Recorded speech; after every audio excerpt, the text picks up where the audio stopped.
what's up guys? This is James Motovlog Series 7 and yun, so surprise natin ngayon ng aking daddy and yun, samahan nyo guys na surprise ang aking daddy and yun, tingnan natin kung anong reaction ng aking dad sa aking biniling birthday cake.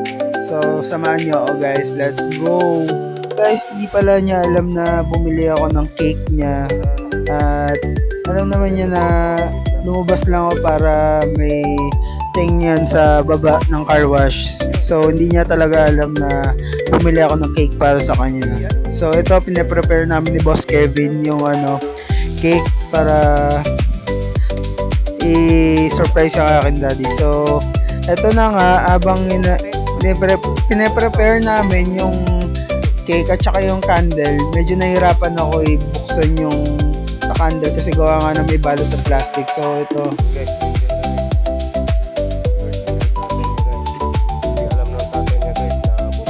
at this point tinatanggal ko na sa lagayan yung cake para na dun sa area ni Bagdad. So let's go.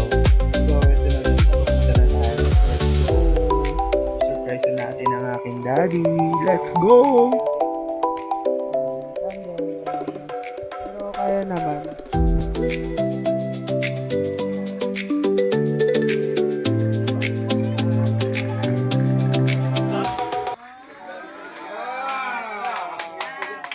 Guys, birthday guys. Dami naman. Birthday.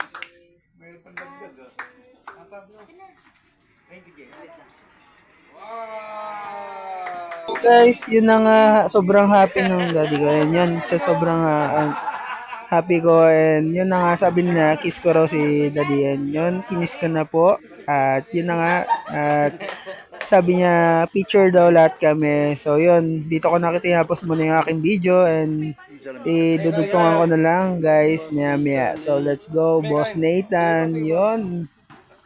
Ito na nga po sila. Dumaan pa sa akin ng camera. Yan si Boss Dilito. Napakabait niya, solid yan. So yun. Layan bilhin na namin Kevin, alabang.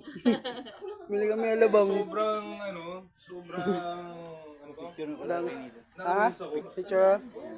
So what's up guys nga, ito na nga ang continue ng aking vlog and maraming salamat sa dumating sa birthday ng daddy ko and happy 70th birthday daddy, and yun, good health at malayo sa sakit at sana palaging malakas ang ipang katawan at ingat sa pagdadrive lagi at isa sa lahat, gabayan ka palagi ni Lord at malakas ang malaya sa pamakan.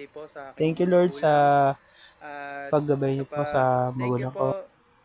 Sa pagbigay rin ng cake, Sir Darren and Boss Nathan and Ate Lucky. So, yun lang. Please subscribe guys. James Motovlog Series 7.